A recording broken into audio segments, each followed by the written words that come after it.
What is up, YouTube? This is DBZ439 coming at you with another deck profile, and this time it's Mekk-Knight Invoked. Sorry for not posting too recently. I know last month in January I posted a Trap 10 deck profile. I have a lot of cards coming in the mail, so expect more deck profiles this month for the month of February. But to kick off February 2021, I'd like to present to you my Mekk-Knight Invoked deck profile. So without any further ado, let's get started with the main deck. Obviously, it's your standard Mekk-Knight or Invoked engine. You have the triple Aleister.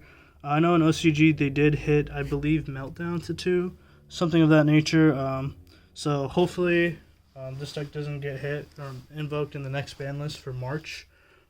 So we'll see what happens. But obviously, I'm going to run the triple Invoked Aleister. Gets your Invocation. Right now, I'm not running Secure Guard now. I'm running another card. We'll get to that in the extra deck. But yeah, this card just like helps stack your columns for your Mekk-Knight plays, and definitely helps you go first. If this is a blind second deck, but it can go first with like Dragoons and Mechaba. And just to get to Mechaba, you definitely need to see your Aleister. For the Mekk-Knight engine, pretty standard. Triple purple, being able to search, by teleporting, and then the effect to come back is mandatory. Sometimes you forget, so you just gotta be careful with that. Being able to search is insane. It being a level 8 is also pretty important because you can go into your Blackluster Soldier of Chaos. It's some decks can't out it, so, and just be able to get big bodies on board is good. You usually search the blue with this card, which is the next Mekk-Knight we run. Blue basically searches for however many cards in your opponent's column, so that's good. You just need the 2. Usually you want to see purple first. Purple will grab the blue, and then blue can grab these other 2, which is Eclipse. Eclipse is good because it can like teleport in and out of columns, being able to open up a column so you can summon another Mekk-Knight in that column, so that's good. And then Yellow Star is good. You can banish a Mekk-Knight from grave and then pop a back row within that column for Yellow Star, so that's good. Again, these are all just free bodies to help you swarm board. And since you are going second, your opponent will have some type of establishment, and then you can just play, with the column mechanics with the Mekk-Knight. So that's really cool. Last of like the free bodies on board, we run the one Corobane. Again, this deck is running the Dragoon package, so you want to be able to link to as quickly as possible. Corobane, the Corobane package, what it does is it allows you to run set rotation, allowing you to get into Mechaba more consistently. It's a light, it's a free body, easy link fodder. Just another great card to establish board presence. That's it for like the monsters that help you like I said, swarm. Next up for the monsters are the hand traps. So obviously blind second deck, you want to max on best hand traps. So obviously Ash is a staple for any format, so we run the triple Ash. The other hand trap I run is triple DD Crow. Now, I know a lot of decks are opting to run Ghost Spell, which is fine. I don't disagree with that. I think it's a very potent card. I do have my Ghost Spells on me, but personally, I just like DD Crow because like you can draw multiples of it, and they're all live, and it's just so good against so many decks. It's good against Drytron. It's good against like Virtual World, Dinosaur, Dogmatica, Eldritch. Like all those decks rely on the grave, and being able to chain DD Crow is really insane. So I just personally had DD Crow. Last stuff for the hand traps, triple Gamma. It just sucks because you have to run the one driver, which is insane, which sucks. But Gamma is a really good card. Just being able to like destroy your opponent's like field presence and then just like negate. It's just helps you go. So sometimes it just ends turns by itself. One of the most potent hand traps. The only problem with Gamma is like it's bad mid to late game because you're probably gonna have a board established and it's just gonna be dead in your hand. But if it's dead in your hand, you can like pitch it off of like Mechaba to like negate a monster effect, so that's not too bad. The last 2 bricks I did mention, we are running the Dragoons package, so we're running the 1 Red Eyes and the 1 Dark Magician. So that rounds off for the monsters. Again, I will try to have the deck list in the description box below, so please feel free to check that out if you don't want to watch the whole video. Onto the spells. We run no traps, but again, blind second deck. We run triple tactics.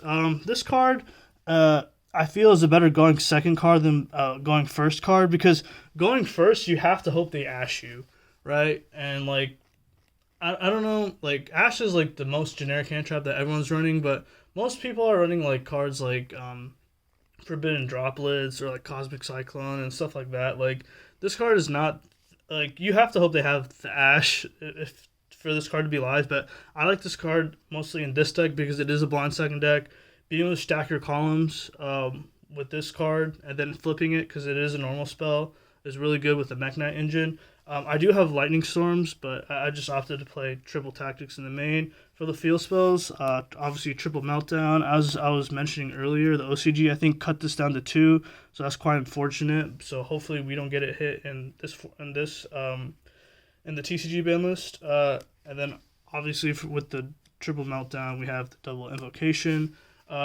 You'd only run 3 if you're running the Desires, but I am running the Dragoons package, so I don't want to banish any of the Dragoons cards. And then for the last field spell is the one Light Stage to help you get into your Corobane.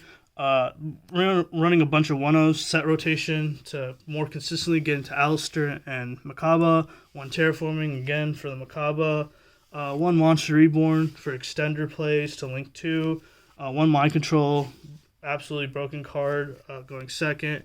1 Feather Duster for the back row. It's technically the only back row hate I have outside of yellow Mekk-Knight, but yeah, when the 1 Feather Duster, the 1 Call by the Grave, the thing that sucks about this card is it is a quick play, so if you set it to stack columns, you can't activate it that turn, but it's just to help, like, you don't want to set it to stack columns unless you're desperate, but you usually just use it to stop like hand traps. And then the last of the 1-ofs for the fusions, the 1 instant fusion to again stack columns, and then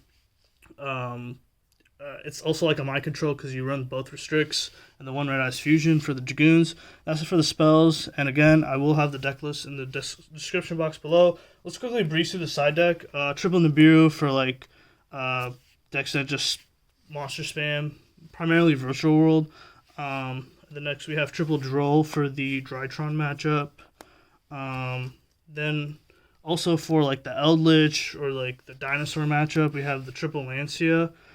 And then for just monster breaking boards, we have the triple Dark Ruler No More. And then the only back row hate that we have in the extra deck is triple Evenly Match. I really want to squeeze in like Cosmic Cyclone or Lightning Storm into the side deck, but I just haven't found the space. So let me just comment down below if you have any suggestions for this deck, like how to improve it for this meta. Onto the extra deck. For the Invoked fusions, we have the double Mechaba. This is the only one you run multiples of because it's the best one, being able to negate. And then it's just a huge body. With this one, Dragoons is insane. The one, we call this Augoeides, or I like to call it Augoeides. This card just gets really beefy, gets over your opponent's Dragoon if you need to. Being able to pop your opponent's monsters if they try to swarm board is really good. 1 Purgatrio for OTK going for game. Usually you fuse it with the Almiraj or the Ash in either opponent's grave, so that's really easy to get to. For the Link monsters, the 1 Nightmare Phoenix for back row hate. The 1 Almiraj for the normal summon of Aleister. And then instead of Secure Guard now, we're running the Artemis. It's just so much better because this is essentially your Link Karibo and your Cyber Guard now, because it turns like your Aleister sends it to the grave by linking it off, so you don't have to go Cyber Skarna through the Almiraj. But it also turns your instant fusion targets, which we'll get to in the fusion section. You don't need to run Link Karibo now, and it's just 2-in-1, so that's insane. So extra deck space is really tight, and being able to use Artemis to link off your instant fusion monsters is pretty insane. The other big boy Link monsters, the 1 Axis Code, usually you make it through the Selene. So Selene, when you recur your when you recur your Aleister via invocation effect, you're going to have like a lot of monsters on board. Usually you link this with like the Predaplant and the Selene, provided that they can't break your board, and then you just upgrade to Axe Scope, which is insane. Soldier of Chaos, the card I was referring to, is really good in Mekk-Knights because all of them are like really high level. So like you usually want to make it with the purple, and it just becomes untouchable. Last of the Link monsters, you run the one Verte Anaconda for Dragoon's play. The one PSY-Framelord Omega because you do run the Gamma package, and being able to synchro and just like recur advantage from Banish is good. And also it's technically a good Dogmatica punishment target, so that's not bad. For the instant fusion targets, you run the 1000-Eyes Restrict, which is like a mind control, and then the one Millennium-Eyes Restrict, which is like a Call by the Grave kind of. Unfortunately, you can't stop Nibiru, but it stops like Ash and Ghost Bill and what have you. Last fusion card, what makes it insane is Dragoon, so that's the last fusion monster. If, for whatever reason, like I said, in the OCG, they hit Aleister, or I think Meltdown to 2, if they ever ban Dragoons like they did in the OCG, this deck can still use like Rainbow Neos, which I'd still be down to use, because Rainbow Neos is a pure second card. Like Dragoons can go first and second, which makes it really good. But as so long as they don't touch the Verte Anaconda, I still feel this deck will be strong because you can run the Rainbow Neos package and you'll be fine. Alright guys, that does it for this deck profile. Thank you guys so much for watching the video. If you guys have any comments, questions, concerns of the video or the quality or the deck build itself, please let me know down in the comment section below, and I'll be sure to read them. Thank you guys so much for watching, and have a nice day.